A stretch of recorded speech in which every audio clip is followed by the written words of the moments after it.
USG passes resolution to put overdose reversal drugs in residence halls. Ohio State brings in the Chinese New Year. And the latest updates in Buckeye basketball. That's all right here on Lantern News Now.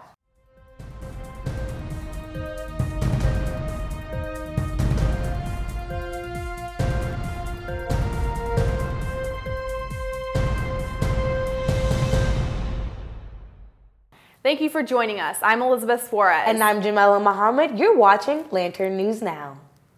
USG recently passed a resolution to put Naloxone, the opioid overdose reversal drug, in residence halls. Currently, residence hall staff are trained to call 911 in the case of medical emergencies involving drug overdoses. OSU police are equipped with and trained to administer Naloxone, and some are hoping that will be the case for residence hall staff by the 2018-2019 school year. Later TV spoke with USG Senator Nick Davis for more. So basically, I wanted to write this resolution because my main inspiration was one of my friends who started this nonprofit organization called Students for Opioid Solutions, because one of his friends actually died from an opioid overdose, so he wanted to try and do something about it. So that was kind of my inspiration, and he's working on passing similar resolutions through student governments around the country. I think he's working on like 50 different schools right now. So I wanted to try and do my part here and write this resolution. So I spent a bunch of hours researching for it and writing it just to make sure that is the best product that USG can put forward. So my hope for the resolution moving forward is that the university looks at this seriously and seriously considers the proposals that we put forth a few weeks ago in General Assembly. Studies have shown that Ohio is hit approximately doubly worse than the rest of the country from the opioid crisis. So it's something that can hit anywhere at any time. We have it especially hard here, so I think it's especially important to do our part to try and prevent whatever overdoses or deaths that we can here. 2018 is the year of the dog. While the new year began January 1st, Chinese New Year was celebrated this weekend. Lantern TV reporter Christian Gonzalez is in studio to tell us more. Christian? That's right. On Monday, the East Asian Studies Center and other organizations came together to host a Chinese New Year celebration on campus. Here's more. Every dog has his year. On Monday, students and faculty came together to celebrate Chinese New Year, the year of the dog. Activities included calligraphy demos, traditional Chinese dances, and food. According to Professor Min-Ru Lee, Chinese Americans are including a new twist on the tradition of giving red envelopes. Chinese people in the United States, they are giving the red envelopes to their homeless. Another professor shares the importance of the culture that international students bring to OSU. We have a lot of students from China at Ohio State, and they bring these traditions. They share them very readily. So that's one of the things that make life at Ohio State richer. He also stresses the value of embracing cultural events for students of all ethnic backgrounds. If we do that with all the cultures that are celebrated at Ohio State, we do a lot to help us all understand something about the world. For Lantern TV, Christian Gonzalez. 5 months after Hurricane Maria devastated Puerto Rico, the island is still without full power. As part of OSU Unidos Week, the Multicultural Center partnered with Latino organizations to host Love for Puerto Rico. All proceeds from the fundraiser will go to the Hispanic Federation Unidos to fund hurricane relief efforts. Later TV spoke to event organizers to learn more. During the time that the hurricane was going on, we had no communication whatsoever with our families, and it's just like a feeling that I really wouldn't wish upon anybody. On Wednesday, the Multicultural Center held a fundraiser to help children and families affected by Hurricane Maria in Puerto Rico. This is the second fundraiser they have held this school year. After our fundraiser in October, I kind of wanted to do more. We've been meeting to get this fundraiser going since last semester, so this has been a long time in the making. So how can students help? They can donate through Venmo at PRSAOSU, or they can also donate through PayPal at prsa.osu@gmail.com. Shannon M. Litton, Lantern TV. Now let's check in with Lantern TV reporter Joe Matz for a new segment we're calling The Past Week in Politics. He'll be giving you a brief update on what's going on in national headlines. Thanks, Jamila. Last Friday, Special Counsel Robert Mueller indicted 13 Russians and 3 Russian companies as part of his ongoing investigation into the Russian meddling in the 2016 election.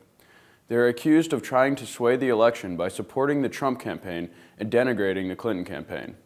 According to the indictment, the Russian Internet Research Agency used Facebook and other social media sites to impersonate activists, spread divisive material, and wage information warfare on the U.S. Some Russians also traveled to the U.S. to stage political rallies. There has been significant responses to the Mueller indictment. National Security Advisor H.R. McMaster said at a security conference on Saturday that the indictment provided incontrovertible evidence that Russia had interfered in the election. At the same conference, the Russian foreign minister dismissed it as blabber. Facebook and Twitter are actively taking steps to reduce Russian influence on their sites, and President Trump has mostly commented on Twitter this past weekend, insisting that there was no collusion between the Russians and his campaign. Ohio Governor John Kasich, in a CNN interview, announced he would support new gun restrictions, including background checks and banning sales of semi-automatic weapons. This is a departure from his previous stance as a pro-Second Amendment politician. Kasich bashed Congress, saying that they are dysfunctional, and he has created a committee in Ohio to propose recommendations on gun safety.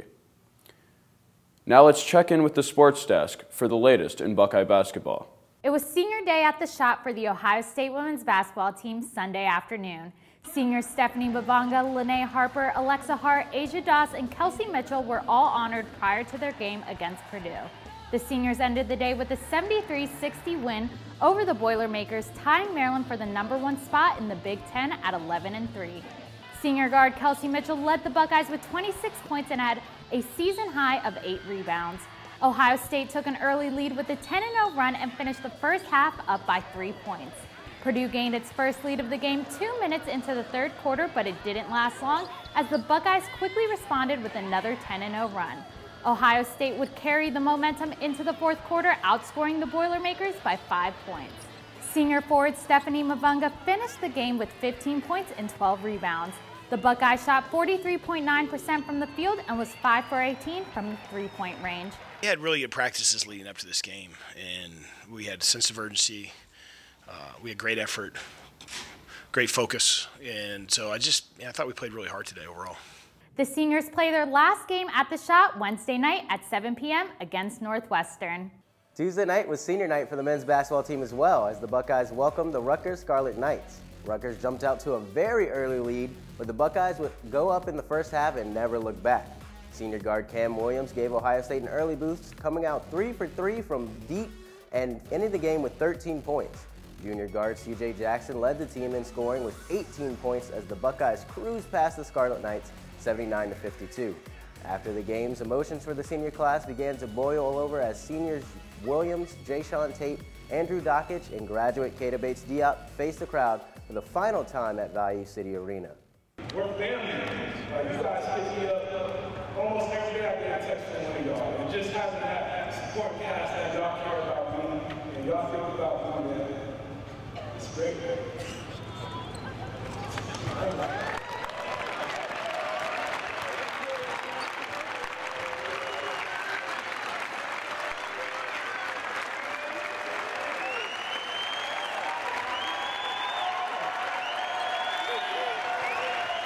The men's basketball team will travel to Indiana to take on the Hoosiers at 8 p.m. on Friday. Now, the women's hockey team faced off with Bemidji State on Saturday, looking to complete the weekend sweep after winning 4-0 on Friday. LTV reporter Julian O'Donnell was there for the recap. Ohio State women's hockey hosted Bemidji State both Friday and Saturday, as the #6 Buckeyes look to cement a low seed for the incoming playoffs. Starting off Friday, early first period, Buckeye Jinsey Dunce's shot is blocked by the quick reflexes of Bemidji State goalie Kerrigan Dowie. However, the player to watch in the opening period was Ohio State goalie Cassidy Sauvé, who had 15 saves in the first. End of the first period, Ohio State gets on the board with a breakaway goal by Tatum Skaggs to put the Buckeyes up 1 going into the first intermission. Early second period, it's Skaggs again for the Bucks as she flicks the puck through the goalie, putting Ohio State up 2-0. Third period, more of the same as Juliana Iafallo skates through the defense, putting the puck past Dowie for the 3-0 lead. Iafallo would score again later in the period on an empty net. Yet the true factor in Friday's game was Sauvé, as she recorded a program record 38 saves and did not allow a single goal Ohio State wins Friday's matchup 4-0 behind a dominating performance by Sauvé. Fast forward to the second period of Saturday's game as Ohio State's Matty Field puts the puck into the back of the net after a deflection to put the Buckeyes up 1. Yet Bemidji State bounces back same period. Alexis Joyce scores off a deflection, tying the game at 1.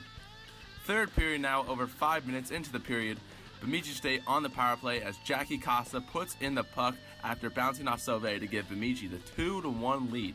Ohio State would not be able to overcome the deficit as Bemidji State goalie Kerrigan Dowie had an impressive 15 saves in the third period to combat an aggressive Ohio State attack. Bemidji State holds on to win 2-1. Welcome to LTV's Recruiting Spotlight. I am Brendan Casera and I am here to give you information on Ohio State football recruiting.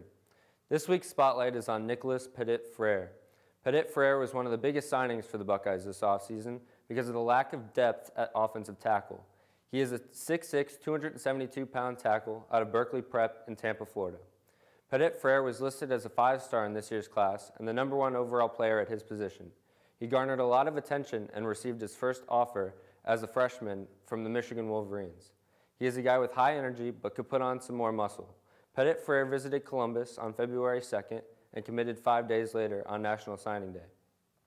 He helped solidify the #2 recruiting class in the nation and will look to have an impact on the team's success at the start of next season. Now, let's see what the weather would be like for this weekend. Thank you. Now, I'm meteorologist Grace Devine here at Lantern TV to give you your weather for this weekend. Outside right now, we're seeing an on-again, off-again rain showers, but right now it's cloudy with a temperature of 43 degrees.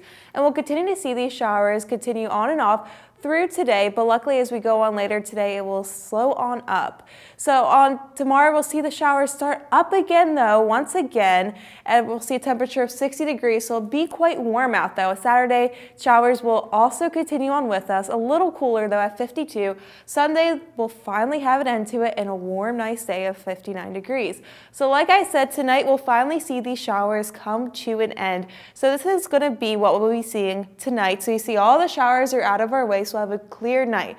But as we wake up tomorrow, once again, these showers are back with us pretty heavy early in the day, so bring that umbrella out with you. But as we go into Friday evening, once again, it'll be out, but we will be seeing showers lastly on Saturday. But luckily, next week, we see clear skies, for most of the day, with some possible showers later in the week. So go out and enjoy the weather next week. Back to you. That's all we have for you this week on Lantern News Now. Be sure to like us on Facebook and follow us on Instagram and Twitter. Also check out the Lantern on Snapchat. Thanks for watching and be sure to subscribe.